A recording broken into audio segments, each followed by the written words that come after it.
Bueno, buenas noches. Perdón por la tardanza.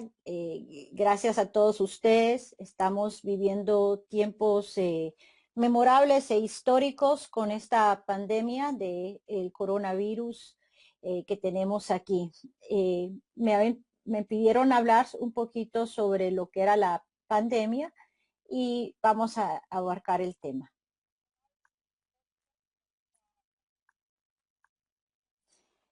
No tengo ningún conflicto de interés, excepto los que me pagan las asociaciones.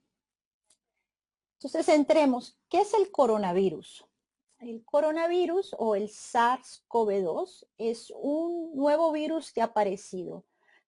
El, el coronavirus no es algo nuevo. Hemos sabido de él. Hay dos, un alfa y un beta. Conocimos que estos aparecieron en 1950. Pero a partir del 2000, del nuevo milenio, aparecieron unos coronavirus que venían de animales, siendo todavía beta. El más impresionante que nos apareció la primera pandemia que tuvimos fue el SARS-CoV-1, alrededor del 2001 al 2004. En esa fue una parte donde afectó más el Asia, por eso están mejores preparados y realmente no tuvo ningún otro auge y no volvió a resurgir. Entre tanto, y ese se derivó de los murciélagos. Entre tanto, otro apareció, otro primo, como dice un primo perdido, del Medio Oriente, el MERS, en el 2012. Y eso estaba asociado a los camellos. Entonces fueron los primeros dos coronavirus que teníamos. Uno ya nunca volvió a reaparecer y el MERS aparece espontáneamente. Pero todo cambió en noviembre a diciembre del 2019, cuando SARS-CoV-2 apareció. Y aquí podemos ver que son de las familias que están todas relacionadas a ellos. Y ya se ha sacado el genoma. Se pensó al principio que era relacionado a los pangolinos, todo, y al final creemos que lo que está más relacionados es con el murciélago. Entonces, esta es una transmisión de animal hacia humano, como lo hemos visto. Cuando uno piensa en las enfermedades emergentes del futuro, siempre se ha hablado, les invito a leer un papel del doctor Fauci que habla sobre eso, que iban a venir del Asia por la alta población y alta densidad.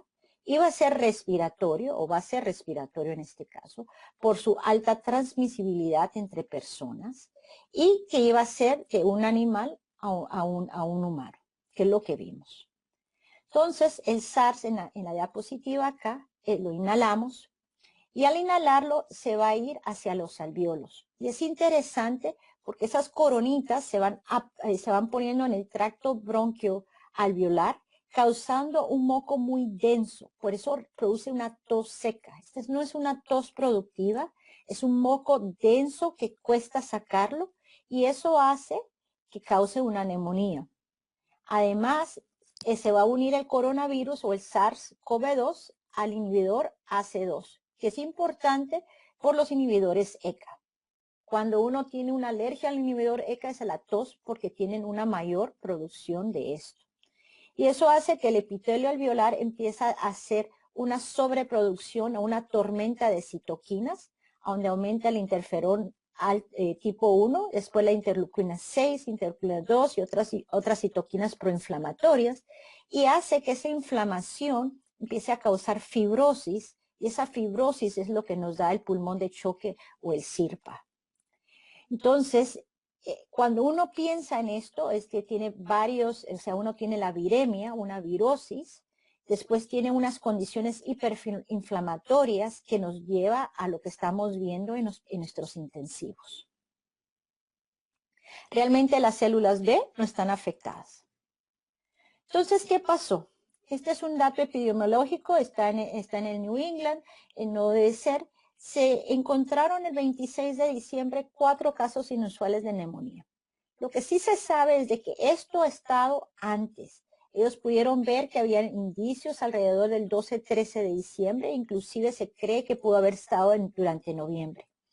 La doctora Akiko, que está en la Universidad de Yale, y les puedo pasar el review de virología, donde ella ve estos virus respiratorios estacionales, se empiezan a ver a nivel de octubre a noviembre en los tiempos de ámbito frío, porque no necesita condiciones de menos humedad y de menos calor. Por eso suscita la parte donde dice, bueno, va a subir el calor, no nos va a dar.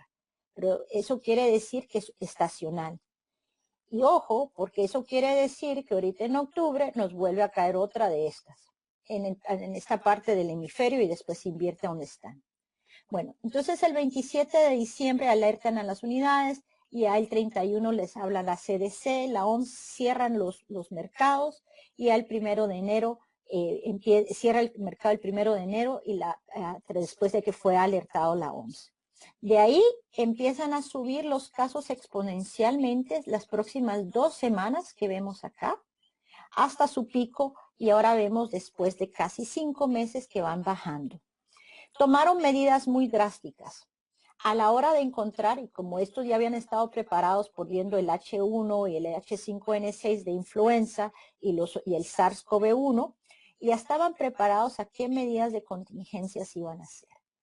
También se acercaba lo que nosotros conocemos como el año lunar, este es el año del ratón, el 25 de enero, donde hay una masiva migración de todo el mundo. Es como ir a la Navidad de nosotros, ¿verdad?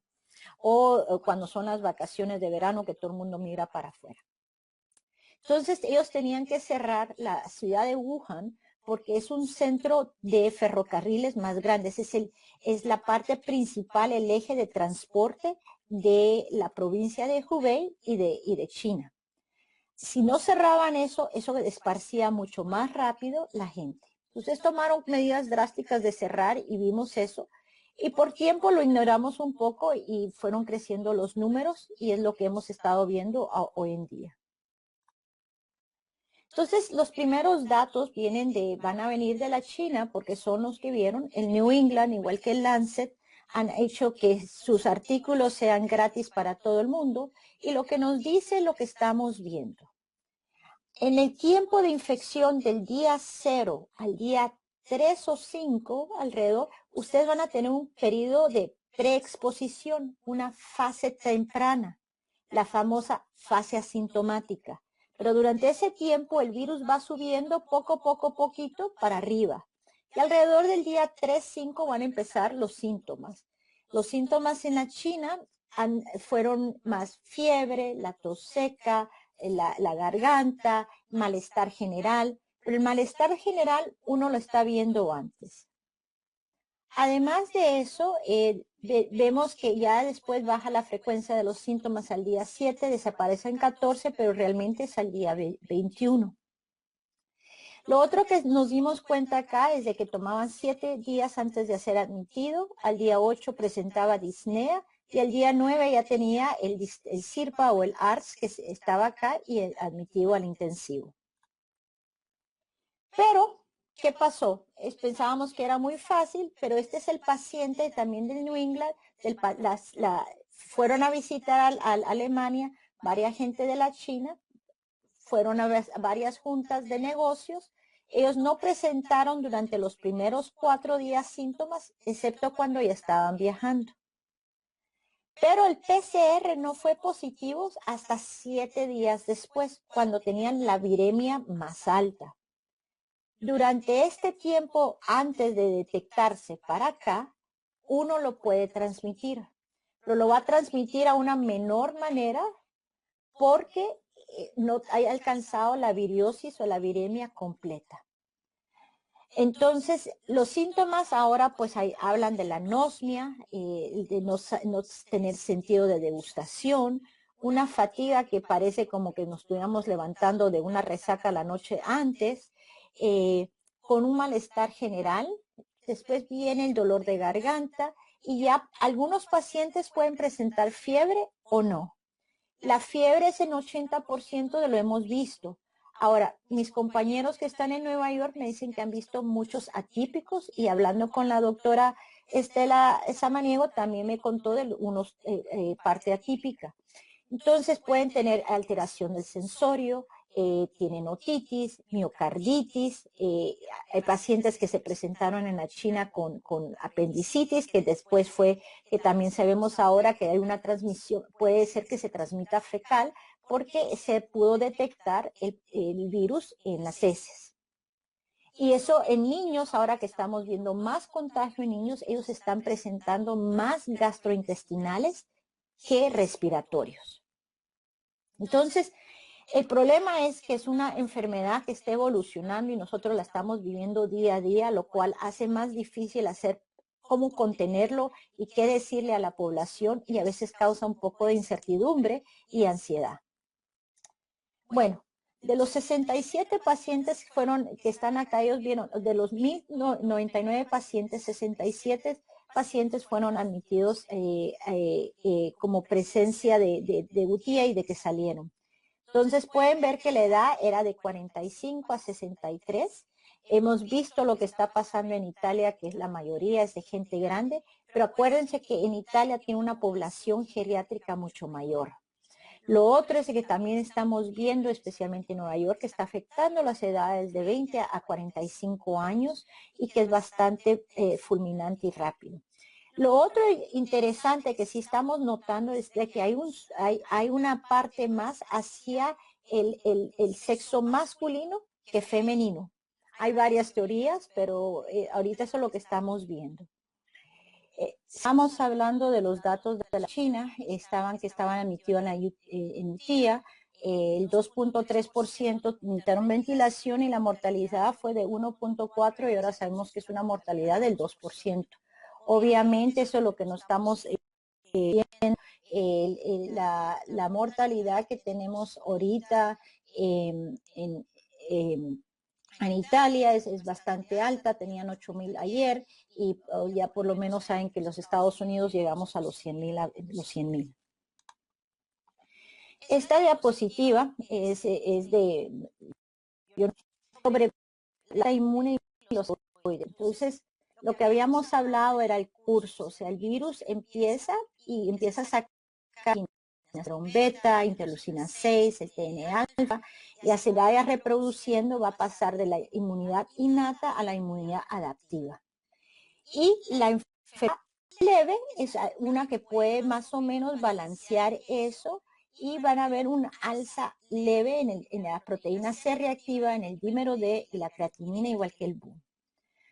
¿Qué pasa en enfermedad severa? En la parte severa es de que el virus empieza a tener una replicación elevada, inclusive puede ser ayudada al momento de darle los esteroides.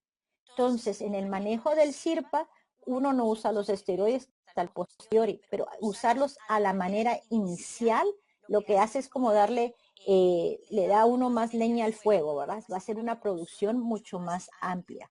Y eso después conlleva a la enfermedad severa, que es la tormenta de citoquinas y la hemagofagocitosis, el HLH o de macrófagos que se consumen a los hemátides, lo cual puede llevar a miocarditis, al shock séptico y todo. Una vez entra enfermedad severa y tenemos esta tormenta de citoquinas, eso es donde uno dice, bueno, puedo usar tal vez la interleucina 6 o puedo buscar un bloqueador para que me ayude. Porque una vez entra eso, hay que darle tiempo y es puro manejo de cuidados críticos. Esta diapositiva la hicieron los residentes de Emory y por aquí les doy la noticia que en julio me estoy mudando a Atlanta. Entonces, también tenemos que pues, esa tormenta de citoquinas, vimos que al principio en los pacientes no tenían una gran mayor fatalidad. Esa fue aumentando y eso es lo que estamos viendo. O sea, la fatalidad o la mortalidad que tiene esto es mucho mayor que la influenza. Y eso ya lo podemos ver. Y está afectando, sí, a la generación arriba de 60 años, pero ahora ya estamos viendo, como le dije, entre los 20 y 49 años. La severidad y síntomas hemos visto que esta es la diapositiva de la China, donde se encuentra Wuhan, Hubei y la China total, y lo dividen en el eje de Y por edades por cada década, y además la razón masculino femenino. Se ve que hay una razón a medida que uno en Kuwait y en China que era más predisponente a masculino que femenino. Y eso es lo que están ahora. Sabemos por qué. Una teoría que tiene que ver con unos receptores de testosterona y esto es así más así, todavía lo que llamo yo ciencia ficción, pero de seguro que hay algo por ahí. Y después compararon la mortalidad de los casos de Corea comparado con la de Italia. En Corea hubo una mayor mortalidad en las edades de 20 a 29 años, mientras nosotros estamos viendo que en Italia es de 60 para arriba y definitivamente arriba de 80 años. Entonces, el primero como no puedo compartir esto muy bien, les traía un par de casos y unas diapositivas para ver cómo manejamos esto. Este es un paciente masculino entre la edad de 65 y 75 años, quien presenta fatiga de una semana de evolución, sin fiebre y sin tos. Esto es importante porque no todos tienen fiebre. Esta persona desarrolló fiebre cuando fue admitido al hospital. Esta persona vive en un país latinoamericano y entonces habían visto que tal vez él tuviera dengue y le salió la IgG positiva y la IgM negativa. Nada que ver. Entonces, Jen Babic de la Universidad de San Francisco hizo esta guía para evaluación clínica de COVID-19 en adultos que está traducida en español, donde uno ve fiebre, tos, dificultad para respirar, los análisis clínicos que hay que dar de base, que es la hematología, con un panel metabólico, pruebas de función hepática. Y yo sí no soy mucho de la procalcitonina, pero la gente la gusta usar, pero les voy a decir, la procalcitonina aquí está negativa. Es una enfermedad viral. ¿Qué es lo que uno ve? Uno ve la leucopenia. Va a haber una marcada en los glóbulos blancos, van a empezar a bajar de 3.000 a 2.000, se quedan como en 2.400, 2.500. Pero los linfocitos les bajan de 1.0 a 0.200. O sea, van a ver una marca drástica de la linfopenia. Y van a de ahí, lo van a evaluar. Lo mejor, bueno, si no pueden tener una prueba rápida, es realmente la tomografía. Los cambios tomográficos son muy importantes. Además de eso, pueden ver que tengan las pruebas hepáticas como la AST y la ALT aumentada, la proteína C reactiva en 86%, el LDH en 75%, y en pacientes que ya están generando SIRPA, van a ver que el sodio bajando. O sea, los pacientes que he visto con sodios de 130 y 129 que puede pasar. Les hacen las pruebas microbiológicas. Estábamos diciendo al principio que no habían otros virus respiratorios. Estábamos con una publicación diciendo que al 20% tienen coinfección con otros virus respiratorios. Pueden tener influenza más el SARS-CoV-2, pueden tener sincitial respiratorio o alguno otro que puede estar ahí.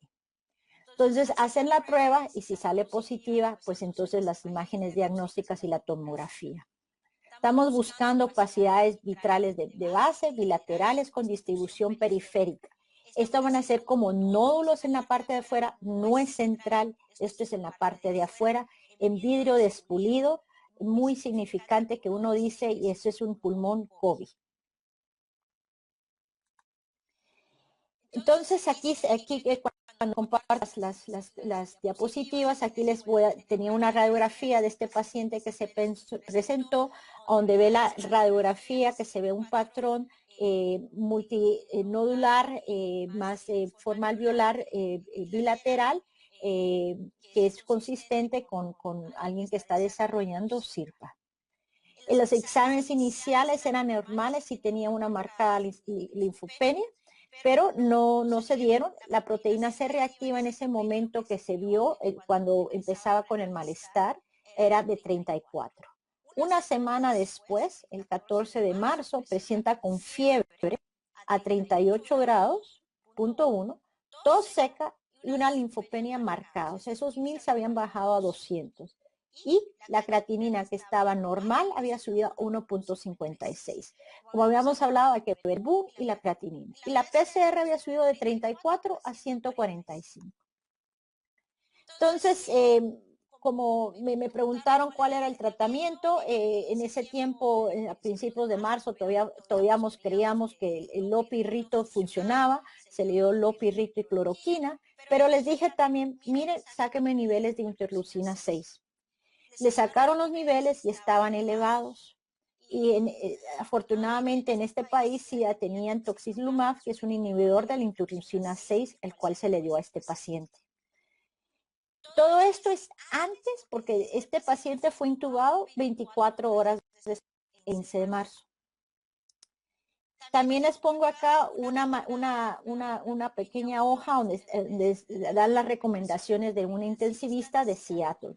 Y la razón es porque a un momento dado nosotros como internistas nos van a llamar a ser intensivistas. Yo hasta ya fui a ver cómo manejar los ventiladores porque no me acordaba muy bien. Entonces, la siguiente diapositiva les muestro cómo fue evolucionando. Está la diapositiva del 16 y el 17, donde está el paciente intubado, está en áreas críticas, ya está siendo manejado con PIP. El PIP es alto, es un PIP que va de 14 a 18, inclusive puede llegarlo hasta 22 para poder ventilar. Estos pulmones que se ponen duros, por eso cuesta. O sea, y todo esto y las secreciones son espesas y secas. En una autopsia que hubo en China, el patólogo describía que era como muco, como moco que se estaba tratando de despegar, que se veía. Entonces, no hay muchas secreciones, lo cual después puede llevar a tener una neumonía por ventilación. Entonces, eso fue del 14, lo ingresaron, intubado el 15 de marzo, se está manejando intensivo, con parámetros altos. Hoy, pues aquí también les doy, son 3 diapositivas del 22, 23 y 25. Ya el paciente en el día 11 tenía un PIP de 5, oxígeno de 45 y un PAFI de 134. El PAFI le bajó de 298 inicialmente a 134. El paciente va mejorando, sí tuvo que entrar en diálisis y se le dio traqueostomía el día 13, o sea, el día de hoy. Aparentemente, posiblemente va a ir hacia adelante. Aquí tenía una tomografía de una paciente femenina de 61 años, donde les mostraba cómo se veía ese vidrio despulido. Tuvo un trasplante de riñón recientemente, en febrero 27. Se infectó cuando regresó a la casa porque la hija, ella como está en la comunidad, lo traía. Esta es la paciente que le ingresé al ensayo clínico con el remdesivir. Y el siguiente la siguiente diapositiva era de un paciente masculino, también una tomografía de 42 años que tiene VH, su CD4-759, carga viral no detectable con abacavir, lamivudina y dolutegravir, porque es un paciente diabético controlado a unos en 5.8, pero ya tenía enfermedad renal con una creatinina de 1.6.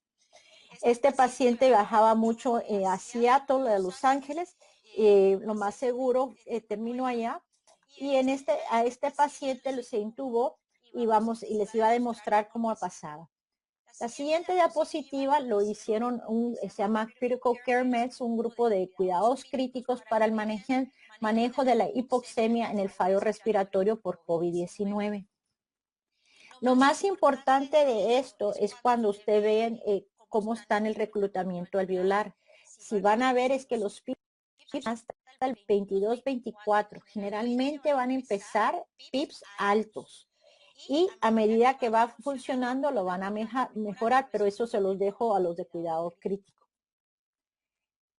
Esta diapositiva pues les enseñaba cómo este paciente de VH, que fue el que es paciente mío, se metió al intensivo, se fue desarrollando y cómo fue su oxígeno durante este tiempo. A este paciente, como tenía prueba, como tenía una depuración de creatinina menor de 30 y ya estaba en diálisis, entonces no pudo enrolarse en el ensayo clínico de Remdesivir y se le dio solo cloroquina.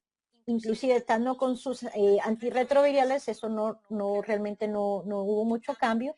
Se le empezó la hidroxicloroquina y al día 4 hizo convulsiones tónicas clónicas. Entonces, estábamos hablando con la doctora Estela Samaniego de que sí hay complicaciones neurológicas que pueden ser graves que no hemos detectado y esta era una parte de seguro se acumuló. Por ejemplo, aquí en la siguiente diapositiva, que creo que es algo que les interesaría cuando se las comparto, aquí les hice desde el marzo 20, los 7 días que ha estado ahorita con nosotros, cómo fueron sus gases arteriales, cómo se le manejó el ventilador y hoy en día está el ventilador, empezó con un PIP de 14, un FiO2 de 100 y ahorita lo tenemos con un PIP de 5 y un FiO2 de 30. O sea que va mejorando y este paciente nunca hizo fiebre. La diapositiva es donde yo les demuestro cómo es el curso clínico de los síntomas mayores, la duración de cuánto uno está sacando de viralmente. Generalmente uno va a estar virémico todavía, por lo menos del día 14 hasta el día 14 o inclusive hasta el día 21. Entonces, lo que nosotros quisiéramos es, bueno, ¿cómo yo sé que mi paciente va a estar o moderado severo? Hay ciertos marcadores. Uno es, bueno, definitivamente la edad, comorbilidades. Y o sea, habíamos hablado que el VIH tal vez no tenía nada que influenciar, pero este paciente tenía diabetes y tenía enfermedad crónica. Además de eso, los pacientes hipertensos, los pacientes con enfermedad pulmonar van a tener un mayor riesgo, ¿verdad? Además, ¿qué podemos hacer para ver qué es? Sacar un dímero D, una proteína C reactiva, un lactato de deshidrogenasa y una ferritina. Si esos niveles van aumentando, y los pueden sacar cada 4 días o cada 3 días, no tienen que ser diarios, van aumentando, eso nos enseña que la cascada de citoquinas se está poniendo peor. Y hay ferritinas en un paciente que tiene ferritina arriba de 40,000, en este paciente que tiene un síndrome hematopoietíco, linfocítico, aumentado. Entonces, el problema es eso, la tormenta de citoquinas. Esos pacientes va a ser muy difícil sacarlos adelante. Ya son signos de mal pronóstico. Entonces, signos de mal pronóstico son aumento de dímero D, la ferritina elevada, la lactato deshidrogenasa y la proteína C reactiva que continúa subiendo. Ahora, el dímero D puede ser que el que elevado va a aumentar y va a ir disminuyendo, pero después del día 14 y continúa elevado hasta el día 28. O sea que sí se afecta bastante. Poblaciones especiales. ¿Qué nos pasaría con nuestros pacientes con cáncer? Bueno, la mayor información la estamos obteniendo ahorita en Seattle y de Nueva York. En Seattle del Instituto Hodge y en Nueva York del Catherine Sloan. Pacientes con quimioterapia activa van a salir peor. Si yo tengo cáncer, pero no estoy en quimioterapia, no tengo un mayor riesgo, excepto qué tipo. Si en nuestros pacientes hematológicos no van a salir muy bien si están las mieloides y las leucémicas, tiene muy mal pronóstico si les da esto. Los tumores sólidos, los cánceres de vejiga, urinaria, cánceres gástricos y todo, si no están en quimioterapia o en algo inmunomodulador, van a tener el mismo pronóstico que otra persona sin cáncer. Y eso salió en el Lancet también.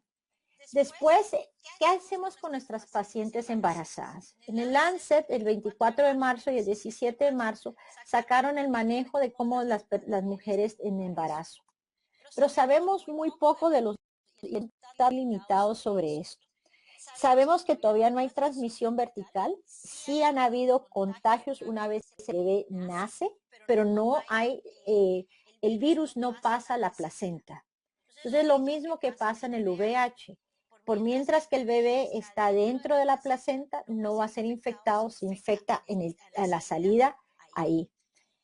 Sabemos que no hay transmisión en la leche materna y la mujer embarazada, a pesar que como influenza o el SARS o el MERS, no tiene un no tiene peor pronóstico que otra persona que no está embarazada.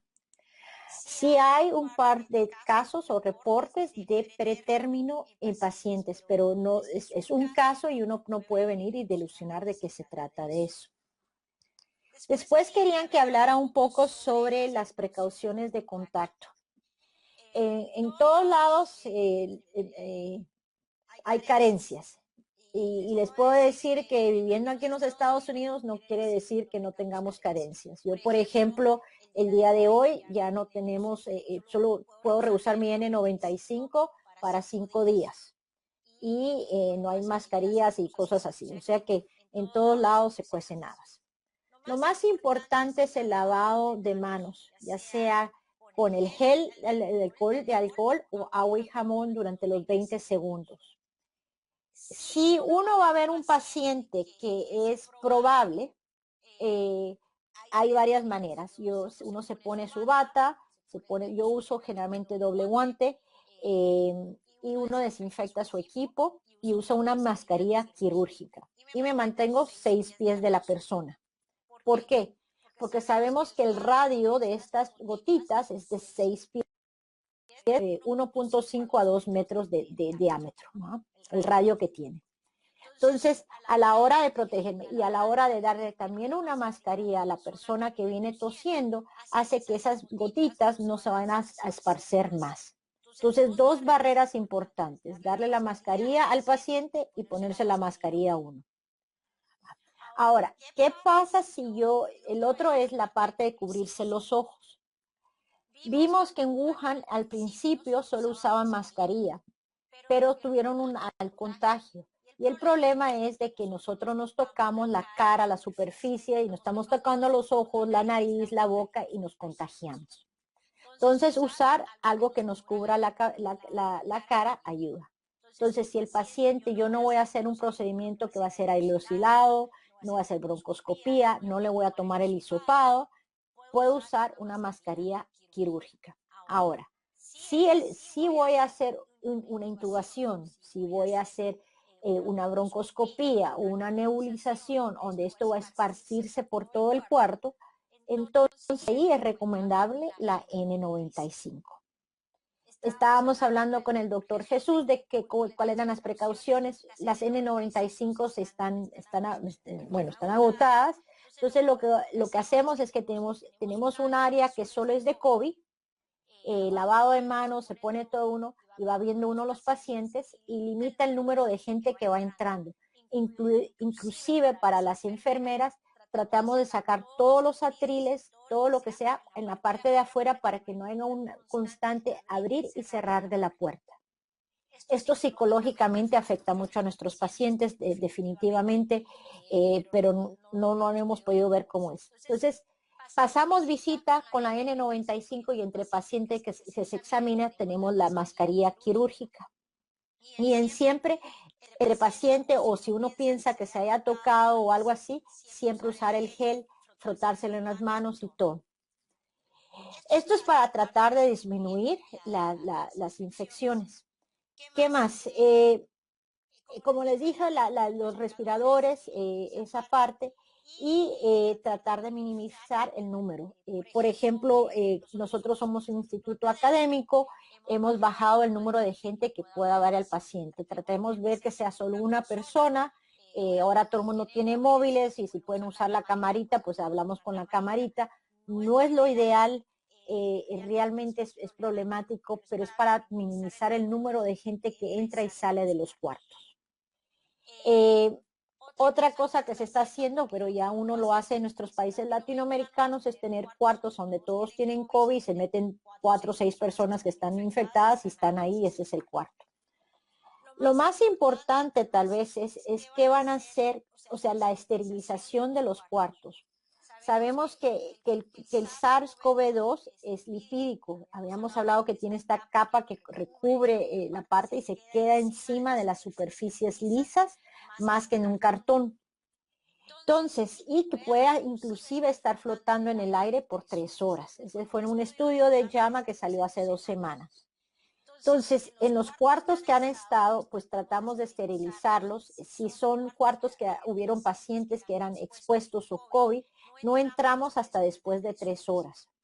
Acá usamos un sistema de ultravioleta para descontaminizar los lugares, pero si uno no tiene eso, no tiene el UV, entonces es una esterilización completa, limpiando todo, o sea, los teléfonos, los cableados, las camas, con eso. Y si uno no tiene alcohol o Clorox, pues agua y jabón, como se hacía antes, se limpiaban los cuartos, ¿va? Entonces, ¿por qué? Porque ese es el área donde uno va a tocar algo y le va a causar problema, ¿verdad? El otro problema es de cuando estamos en áreas comunes con otra gente o sea, nuestros compañeros y todo, porque pudimos haber no lavado bien y a la hora de tocar la computadora, el teléfono, una papeleta, puede ser que quede. Entonces siempre hay que estar limpiando todo eso para amenizar el contagio en nuestro personal médico. Entonces, eso es lo que cubre esa parte. Que les voy a hablar ahora es sobre los posibles tratamientos y vacunas. Hoy en día no hay tratamiento para el COVID-19.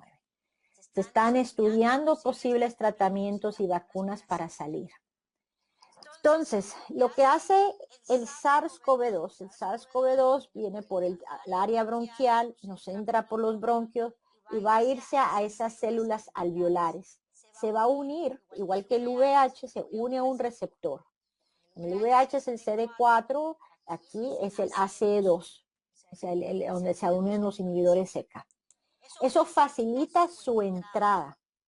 A la hora de entrar hace que ese virión saque su ARN, o sea, saca el paquetito de información que va a ser necesario para decodificar y empezar a replicar más proteínas virales. Esas proteínas y replicación van a ocurrir en la parte de la parte del Golgi, si se acuerdan de eso, y van a producir más proteínas virales, se asemblan y ya sale el nuevo SARS-CoV-2. Para hacer ese ensamblaje tienen que formar unas endosomas. Esas endosomas son lo que uno saca después. La razón que les estoy explicando es porque para poder utilizar o buscar qué tratamiento tenemos que ver. Lo hacemos a nivel de fusión, lo hacemos a nivel de la polimerasa o inhibimos otra cosa. O inclusive se ha hablado de una combinación, como lo hacemos en el VIH. Entonces,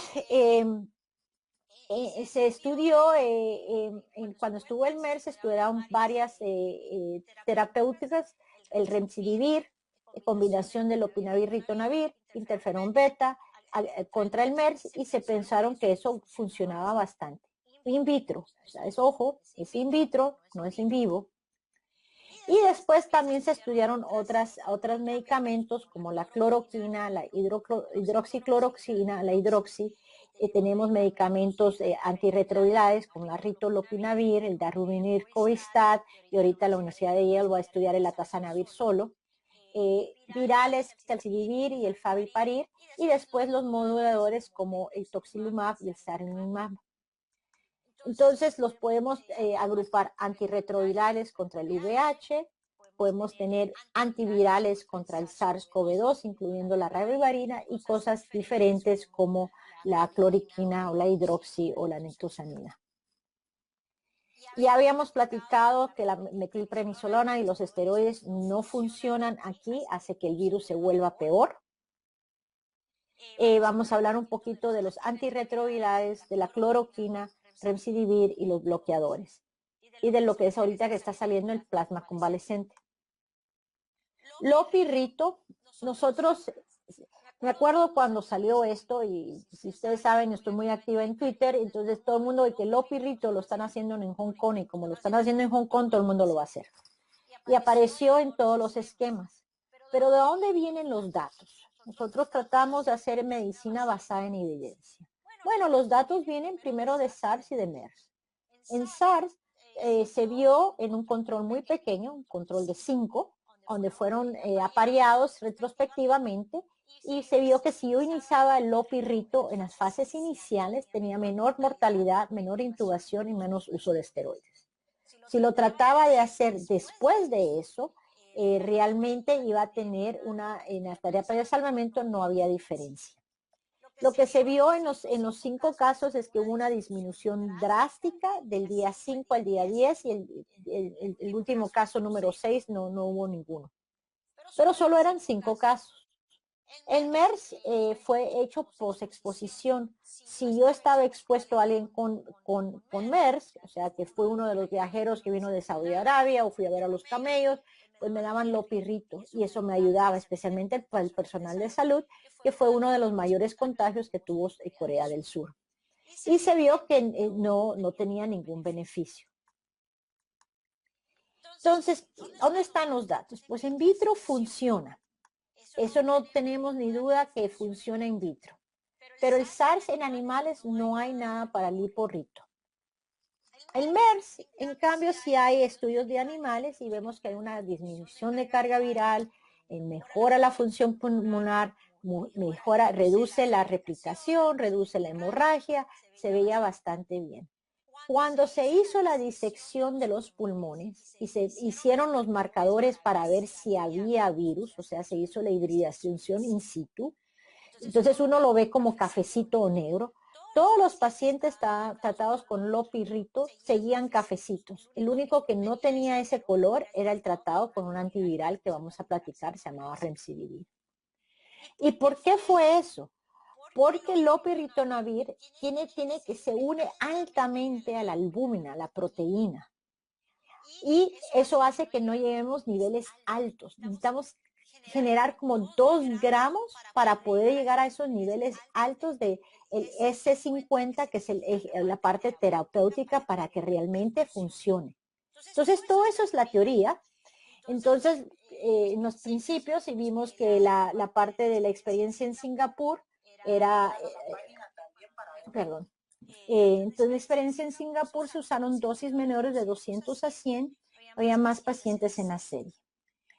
Ellos vieron 5 pacientes, fueron tratados, 3 mejoraron, 2 se deterioraron, 1. Pero otra vez, la experiencia era muy poca. Número de pacientes tratados, muy poca. Entonces, pues como quedaba esta deuda, pues salió en el New England el 18 de marzo, o sea, una semana, el lopiritonavir en adultos hospitalizados con COVID severo en la China. ¿En qué se vio? Ellos hicieron 99 pacientes, no recibieron nada, 100 pacientes recibieron lopirrito. Cuando hicieron las 2 gráficas cumulativas para ver si mejoraban, lopiritonavir estaban iguales. No hubo una diferencia donde el lopiritonavir estuviera acá y el control estuviera acá abajo o el control estuviera diferente. La tabla 2 es muy similar y todo. Entonces, la conclusión fue de que no hay un beneficio de usar lopirrito. Porque, por lo que habíamos hablado, no se alcanzan niveles altos en tejido pulmonar. Entonces eso nos trae al remdesivir y la cloroquina. La cloroquina actúa en la endocitosis y hace que la lisosoma se ponga más ácida, o sea que no hace que cuando se venga el virus, el SARS-CoV-2 adentro de la célula y forme la endosoma, la pone acidifica y hace que eso ya no saque el paquete que necesita de ARN. El remdesivir actúa diferente. Es una polimerasa, inhibe la polimerasa de la replicación, de la traducción y de la transcripción. Hablemos de la cloroquina. La cloroquina la usamos nosotros para malaria, amibiasis, se usa mucho para la hidroxicloroquina para enfermedades autoinmunes y entonces se cree que interfiere con este receptor, impide la acidificación de las endosomas y crea una inmunosupresión. Se favorece 500 miligramos 2 veces al día por 14 días y otra vez viendo cómo la cloroquina trata de inhibir es muy baja.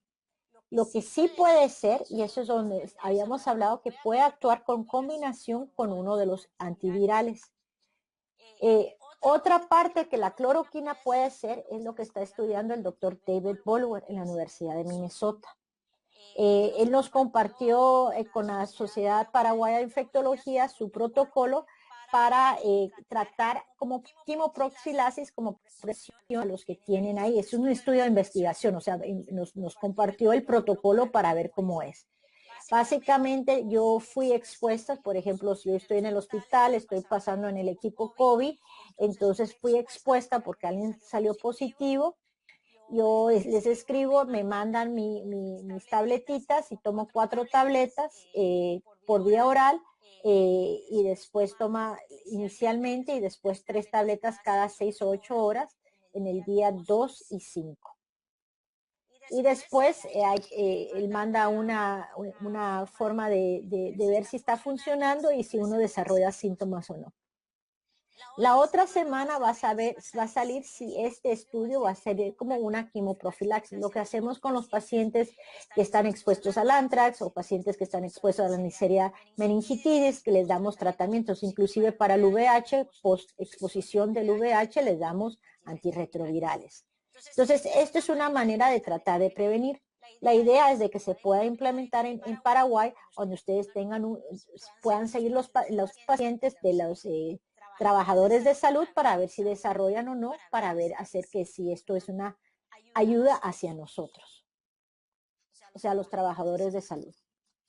El Remdesivir, que es el antiviral que puede estar combinado, es una prodroga de amplio espectro que inhibe el ARN dependiente de la actividad de polimerasa. O sea, es lo que va a situar que ya ahorita tengo mi ARN y va a ir y va a dar las instrucciones para hacer transcripción, hacer más material, hacer las proteínas y todo, lo voy a inhibir.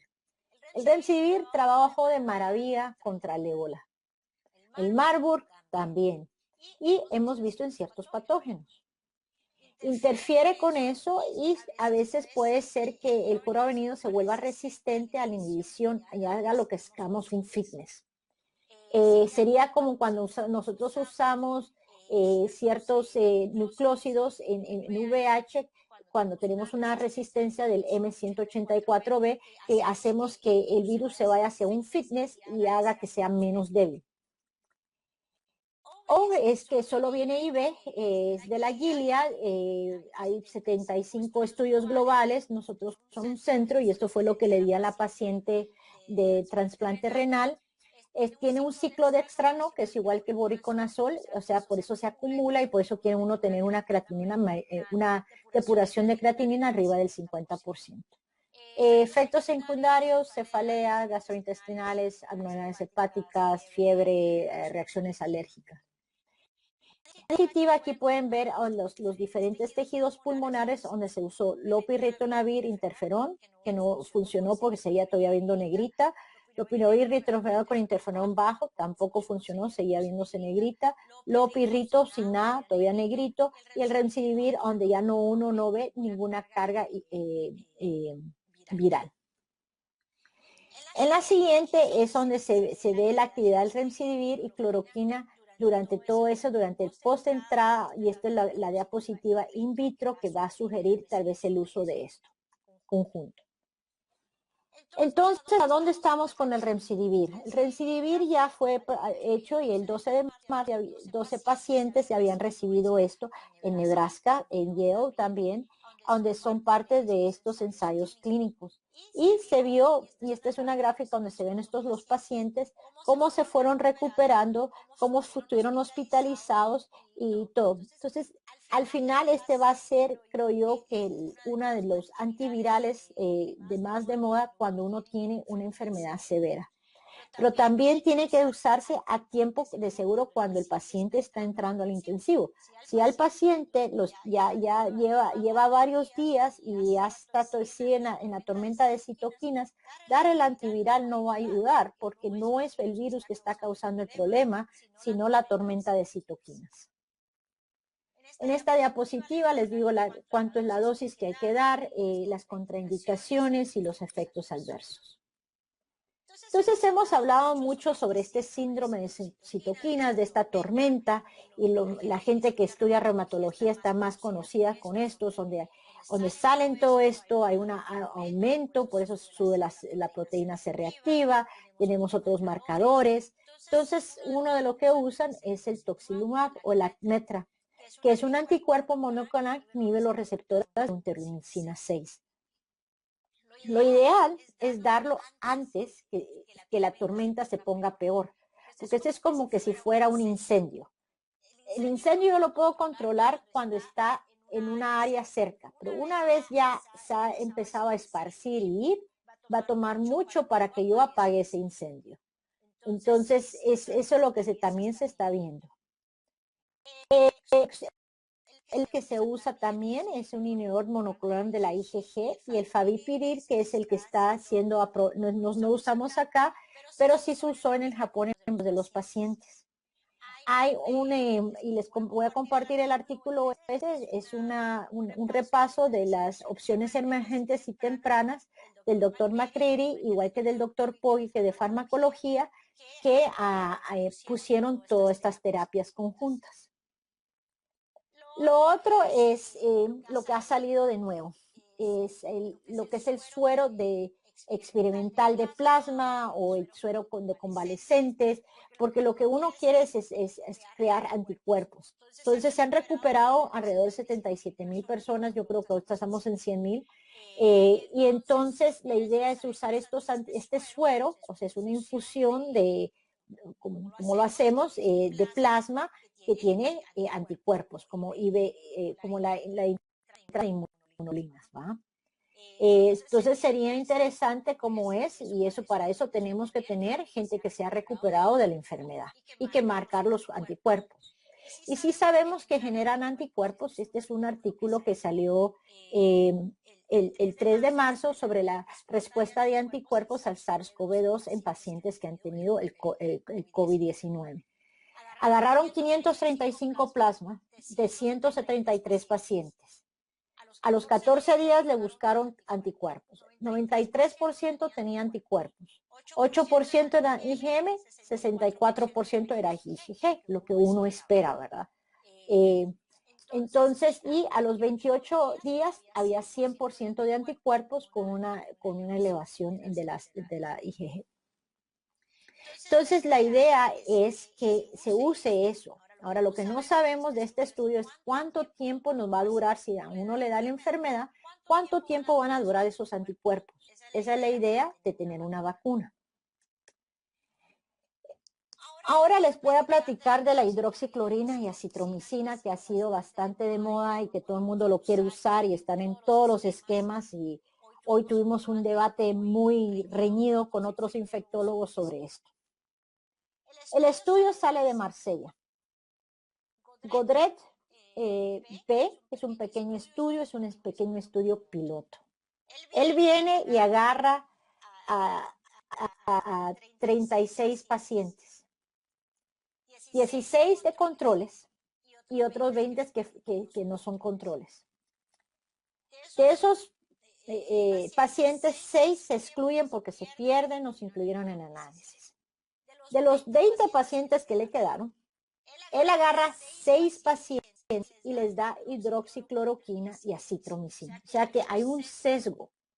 No es aleatorizado. Yo vengo y escojo a quién le voy a dar el tratamiento. Lo otro que hay que ver es que uno de los autores, el doctor Raúl, que ha escrito mucho sobre el tifo y las riquezas y todo, es editor de esta revista, o sea que también hay un sesgo de qué artículos entran y salen. Entonces, basar políticas o basar tratamientos en un estudio de solo 6 pacientes es difícil, ¿no? Yo sé que no hay nada más, pero la hidroxicloroquina y la citromicina no son leves. Prolongación del QTc, miocarditis, hablamos que pueden causar trastornos neurológicos, además de que pueden tener alteraciones de las enzimas hepáticas y causar una leucopenia bastante pronunciada. Toco un poquito en los inhibidores ECA, porque ha sido de controversias y hablé que estos actúan a estos receptores AC2. No, las asociaciones norteamericanas, igual que europeas, que agonista del sistema renina, angiotensina y aldosterona, igual que los inhibidores ECA o los bloqueadores de los receptores. Tiene mayor riesgo el paciente COVID-19 si no se los toma porque causa una hipertensión. Y realmente hay un estudio que está viendo si eso va a ser o no, pero realmente no se cree que tenga mayor hallazgo. Entonces, ¿qué podemos hacer nosotros? Hace una semana la OMS llamó a hacer un ensayo clínico multinacional. Se llama el Solidarity Trial. Y ya hay por lo menos 9. Argentina, Bahrein, Canadá, Francia, Irán, Noruega, Sudáfrica, España, Suiza y Italia están participando. El único que tiene realmente algo ya expuesto que todavía no está empezado es el estudio de Noruega. Ellos van a ver tres brazos. Un brazo control, un brazo con remdesivir y un brazo con hidroxicloroquina. Empiezan a enrolar a 700 personas. Entonces eso nos va a ayudar. Además de eso, ahí va a estar el Discover.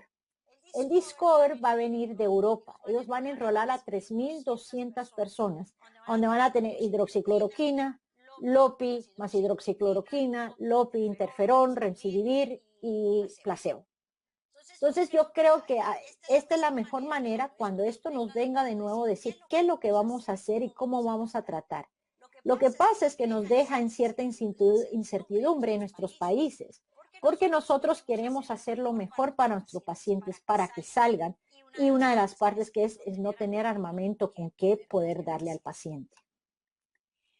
El 24 de marzo, el doctor Khalil, que es el director de la unidad de contención en Nebraska, donde se estudia esto, puso su punto de vista de que por qué nosotros necesitamos hacer ensayos clínicos y no hacer solo experiencia, porque cuando esto venga no vamos a poder combatirlo de nuevo y estaremos en el mismo punto.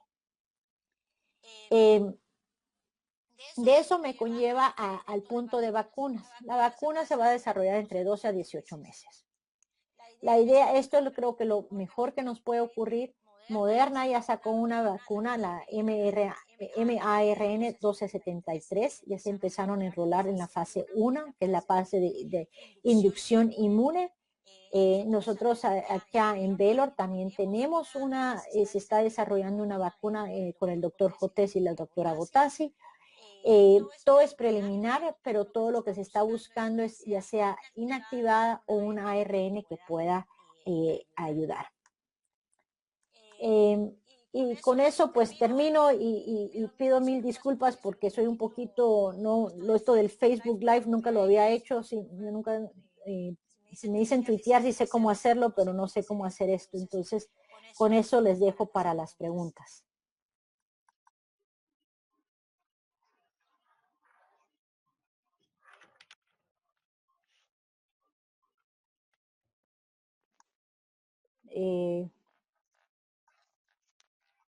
Gracias, doctora Laila. El doctor Celauro, doctor Ortega, si tienen las preguntas.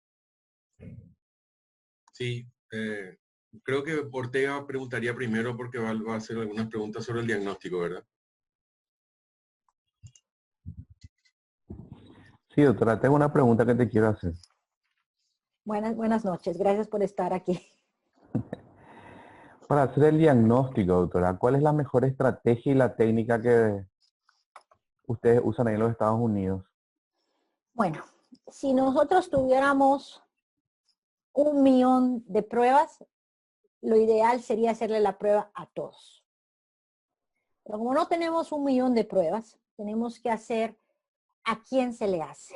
Pues van a hacerlo a los pacientes que son de más altos riesgos y que presentan los signos y síntomas de fiebre, tos seca, disnea, malestar general. ¿Por qué? Porque esos son los pacientes que están más virémicos. No estoy diciendo que los de primera fase no estén, pero los que están produciendo más virus son esos y son los que están a mayor alto riesgo. Entonces, el hisopado hay dos formas. Está el nasofaringio y el orofaringio. Los dos producen, aerolizan las gotitas del SARS-CoV-2. El nasofaringio, la mejor manera es que la persona, el paciente, ponga su cabeza para atrás, que esté casi a 90 grados, y uno introduce hasta sentir que hay un tope, que es el meato medio. Y entonces cuenta 5 segundos que uno lo hace ahí en el derecho y en uno en el izquierdo. Y eso se pone en el transporte viral. El orofaringio es como hacer, tomar la muestra de la estreptococo, ¿verdad? O sea, abrir A y meter el hisopo atrás y hacerle bien a las amígdalas. Eso sí va a producir un poco de emesis o de tos por la manera que es. El nasofaringio dicen que si uno no lo hace correctamente, el paciente no se va a quejar. O sea, que el paciente se queja que le dolió, es porque el nasofaringio lo hicieron correctamente.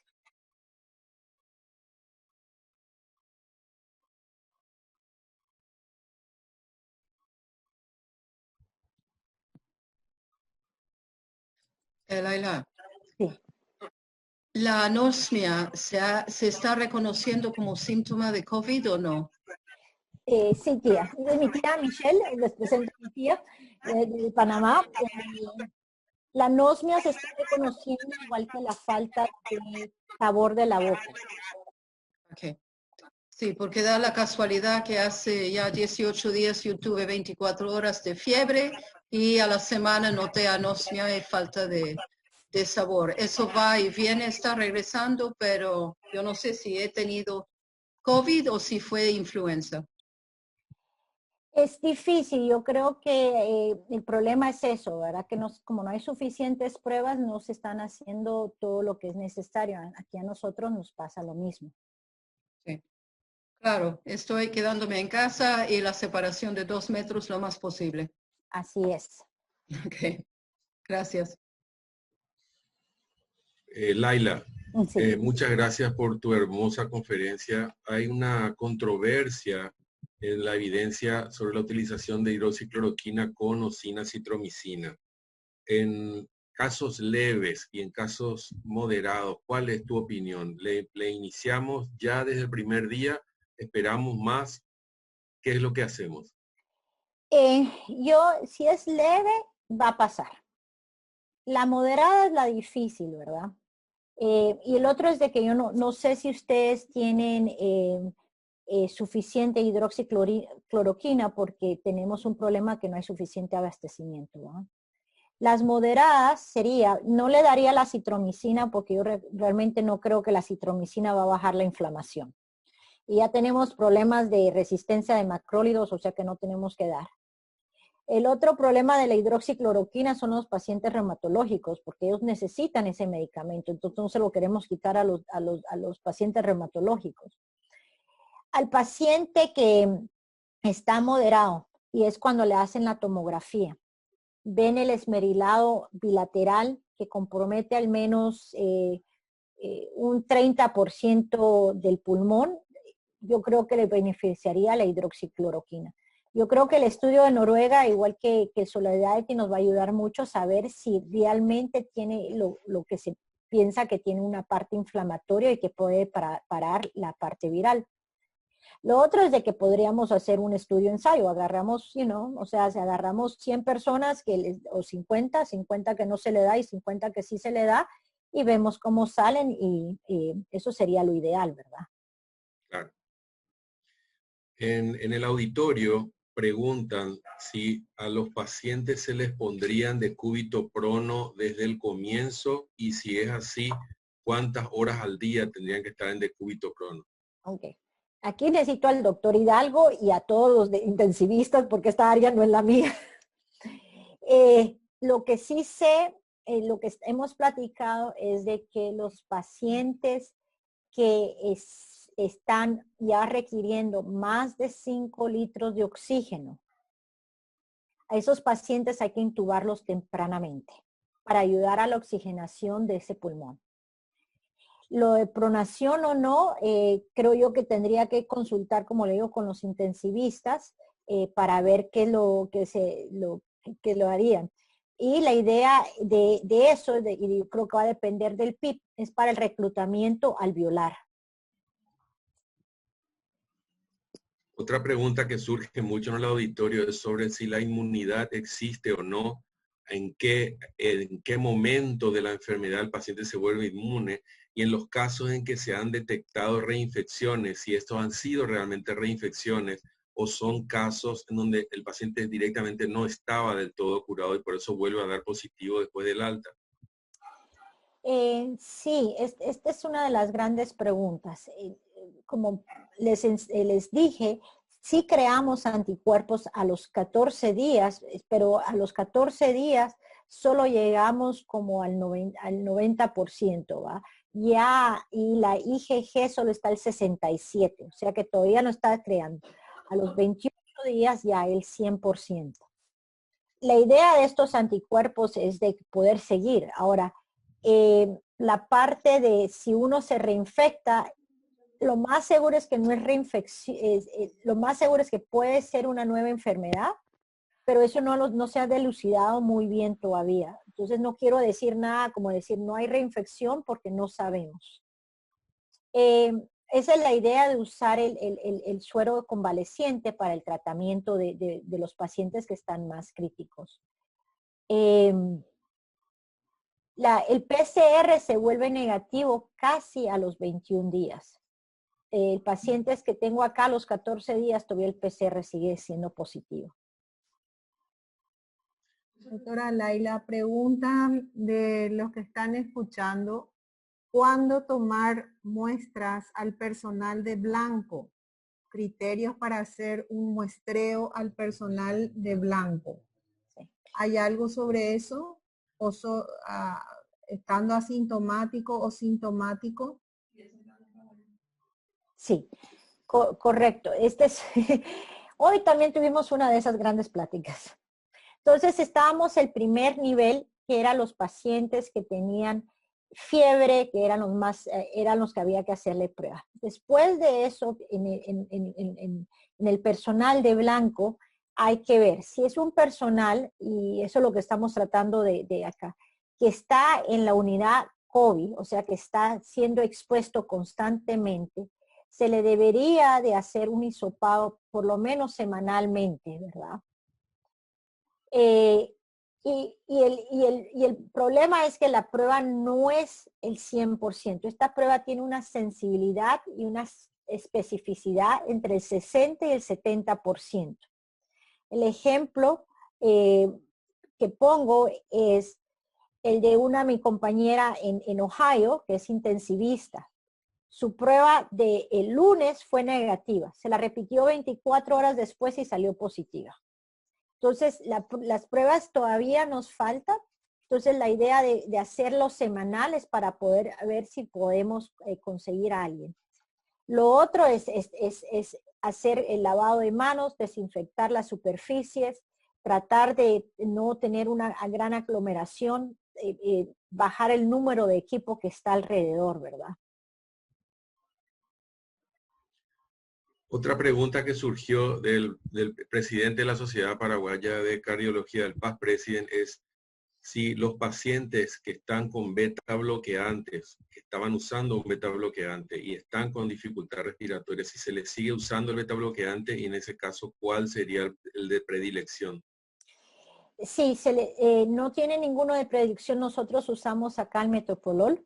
Pero eso es porque es aquí, puede ser que en otros países usen diferente.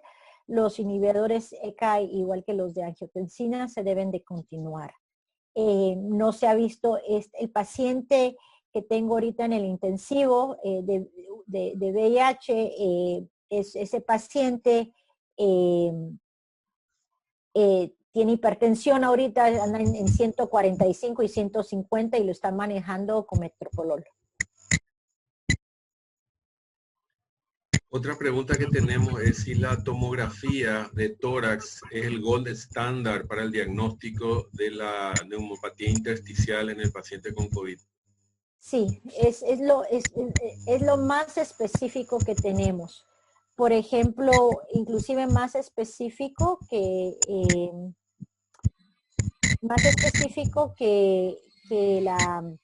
la prueba.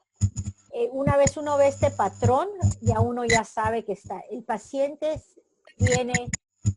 se ve mal, o sea, se ve críticamente mal, se ve caído, tiene fiebre, le faltan las visiones, una disnea, sienten como que se le queda algo trabado adentro del pecho que no pueden sacar por esa secreción que es seca, ¿verdad? Mucoide. Y uno ve cómo les falta la respiración, ¿verdad? Justamente con respecto a la mucosidad que habías comentado, que el patólogo describía como una mucosidad tremendamente ligada, ¿tendrían alguna utilidad los mucolíticos? No sé, no creo que los hayan estudiado. Sí sé que una de las recomendaciones de Italia, igual que de China, era de que hicieran succión continua para que sacara esas cosas ligosas. Doctora En el Laila, el caso uso de de la la... heparina de bajo peso. Sí, porque bueno, bueno, no sé si es controversial y aquí estos pacientes van a desarrollar, pueden desarrollar también un síndrome antifosfolípido y desarrollan un síndrome hemagofagocítico, el HLH. Además, estos pacientes van a estar paralizados, o sea que las embolias pueden estar, entonces sí se les pone heparina de bajo peso molecular. Doctora Laila, una pregunta. ¿En qué momento intratratamiento realizan un nuevo PCR o hay pacientes en los cuales hacen específicamente un nuevo dosaje? Por ejemplo, cuando el paciente tiene, o sea, por ejemplo, en un personal blanco hay que hacerle el PCR para saber que está negativizado para que pueda regresar. Claro, pero en algún paciente con un tratamiento específico, ya según la evolución del cuadro, o hacen de rutina al 5.º día de tratamiento en una neumonía leve, por ejemplo.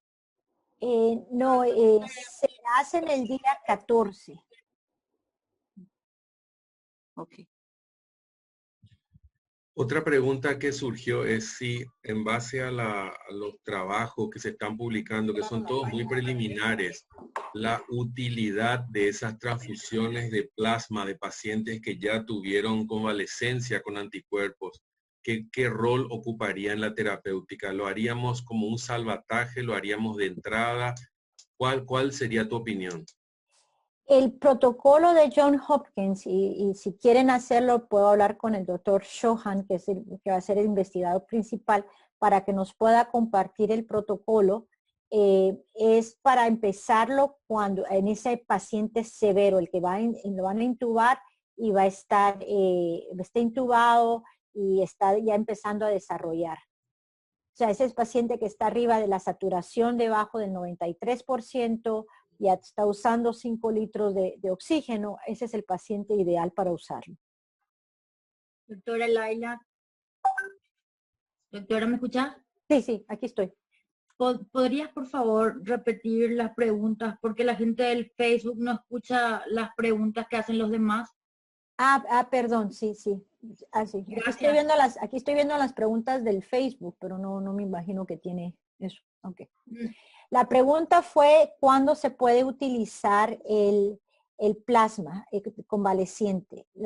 Y la respuesta es usarlo cuando el paciente está moderado o severo. O sea, hay que usarlo tempranamente. Yo creo que ya cuando el paciente ya ese pulmón está duro y no se puede, y ahí ya cuesta, pues. Otra pregunta que surgió en el auditorio es si los pacientes que ya están con un tratamiento con hidroxicloroquina por una enfermedad autoinmune, un Sjögren, un lupus, lo que sea, si esos pacientes de alguna manera tienen algún tipo de protección o al contrario tendrían un empeoramiento en caso de contaminarse con COVID. No creo que sepamos, pero es muy buena pregunta porque los reumatólogos me han preguntado eso. Definitivamente que sigan tomando su medicamento, pues, y será interesante saber si esos pacientes se contagian o no, ¿verdad? Doctora Laila, otra pregunta del auditorio. Preguntan si un paciente que fue diagnosticado de COVID luego de haber sido dado de alta, ¿cuánto tiempo más debe seguir en aislamiento para no contagiar? Esto es un poquito más de discrepancia. Creo yo que la mejor guía es la que están usando en Europa. Primero son, después de que la fiebre haya cesado, 7 días. Entonces, si yo tengo COVID-19, ¿cuándo uno sabe que uno se va a mejorar? Bueno, si yo tengo fiebre, la fiebre va a subir y a medida, una vez la fiebre ya no está, ese es realmente el punto de que yo estoy mejorando. Entonces, después cuento 7 días. Otras cosas que hablan del pronóstico. Entonces, yo tengo un paciente que tiene COVID y que ingresó a mi hospital. ¿Cómo sé que ese paciente lo voy a poder dejar ir a su casa? Pues yo veo su saturación de oxígeno, que esté saturando arriba del 94%. Veo sus marcadores de inflamación, la proteína C reactiva, el dímero D, la ferritina. Veo cuál es el tren de un par de días para ver.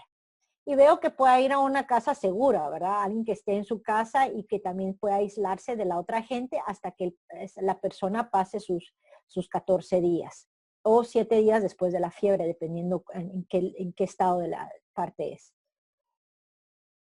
Otra pregunta del auditorio. Que tenemos del auditorio es sobre si los odontólogos que están trabajando con turbina en la boca de un paciente, si el paciente tiene un COVID, si esa carga viral es alta o no y qué tipo de EPI tendrían que utilizar. Si podrías replicar la pregunta antes de contestar, por favor, Laila, porque ellos no escuchan la pregunta. La pregunta es sobre los odontólogos que usan las turbinas, ¿verdad? ¿Qué tanto riesgo tienen? Bueno, cuando el odontólogo va a hacer las turbinas y es un paciente que está en sus fases tempranas, ese es altamente aerolizante. Aquí nosotros le dijimos a los odontólogos que no iban a hacer ningún trabajo porque ellos van a estar expuestos a mayor. O sea, si ustedes van a trabajar, van a tener que usar una N95 y todo el traje de protección con la visera enfrente de la cara.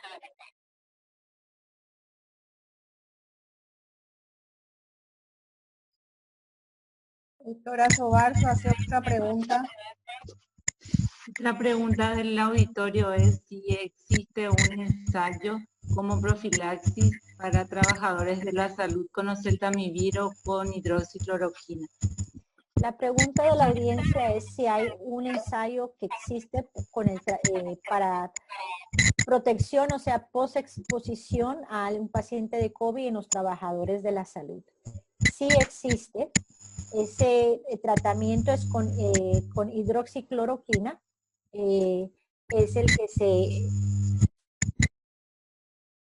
con la hidroxicloroquina, que se da en el día 1 y se sigue hasta 5 días. No hay el oseltamivir no se ha visto que sea en contra del SARS-CoV-2, pero sí definitivamente para la influenza. El protocolo ese se lo compartí a la Sociedad Paraguaya de Infectología para ver si se puede usar y ver también si funciona o no funciona. Doctora, una pregunta que está repitiendo mucho en el auditorio es el uso de aire acondicionado con los pacientes que están en confinamiento o en ambientes de consultorio. ¿Hay algún protocolo sobre el manejo de eso? No, y esto viene siendo la parte la pregunta es, ¿hay algún protocolo sobre el manejo del aire acondicionado en los hospitales o en las clínicas? No creo que lo hayan visto porque aquí las temperaturas todavía no son tan altas. Lo que sí se sabe es de que este virus tiende a estar un poco más en temperaturas mayores o altas y que tiene cierta afinidad en pacientes que tienen menos humedad. Entonces, lo que yo recomiendo es de que si los aires acondicionados, la parte es, hay unos filtros que se usan para ayudar. Lo otro era como hacían los abuelos, que abrían las ventanas de lado, como venía el viento y se va el virus de un lado para el otro, ¿verdad? Puede ser que los abanicos eléctricos causen expansión de las gotitas estas del virus, pero nadie lo ha estudiado todavía.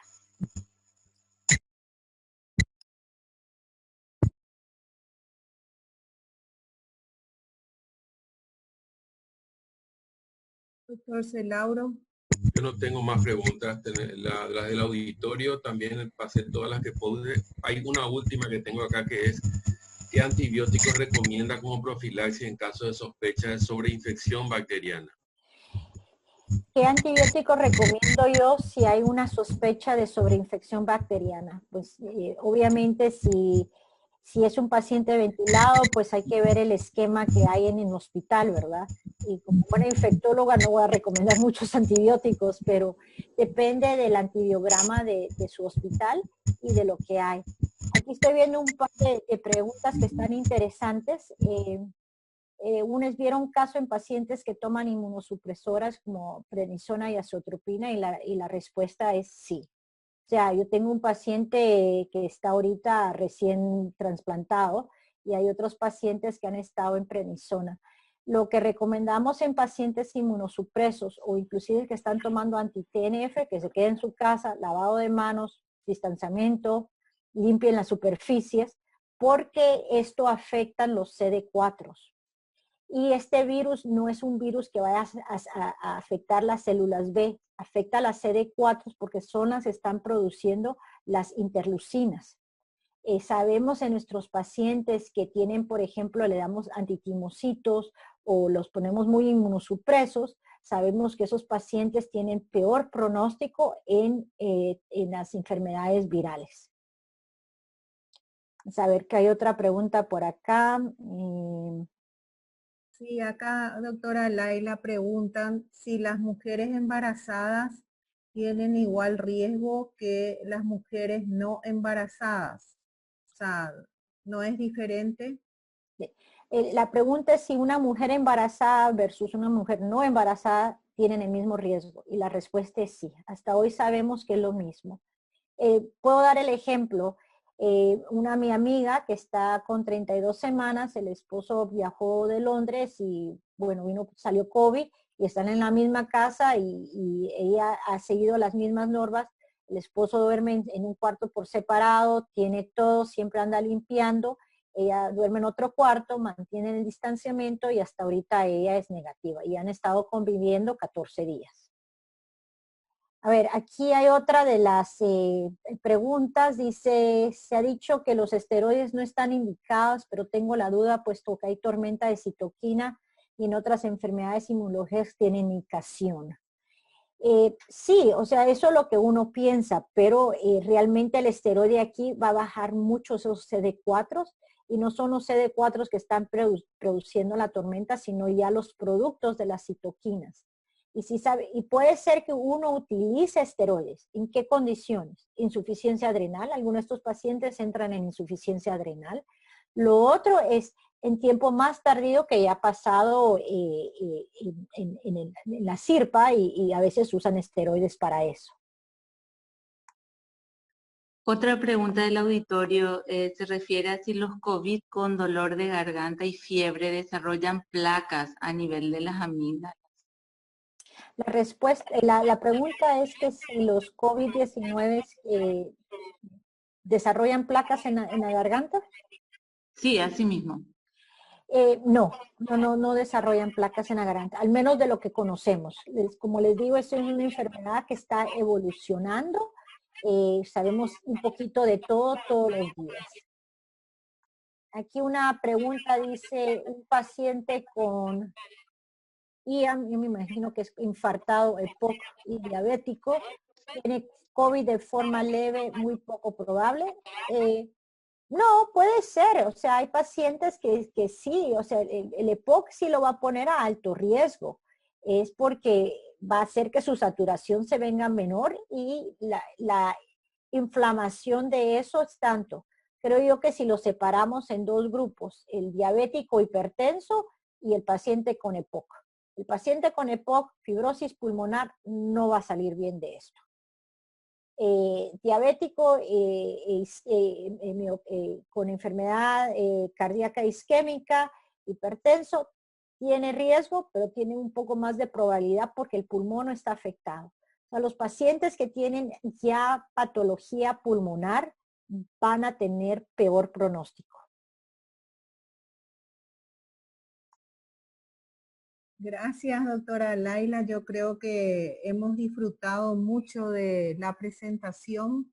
Gracias a todos los que han estado siguiendo. Esta disertación va a estar disponible en la página de la sociedad, en el Facebook, dentro de el lunes seguramente ya a la tarde. Muchas gracias a todos.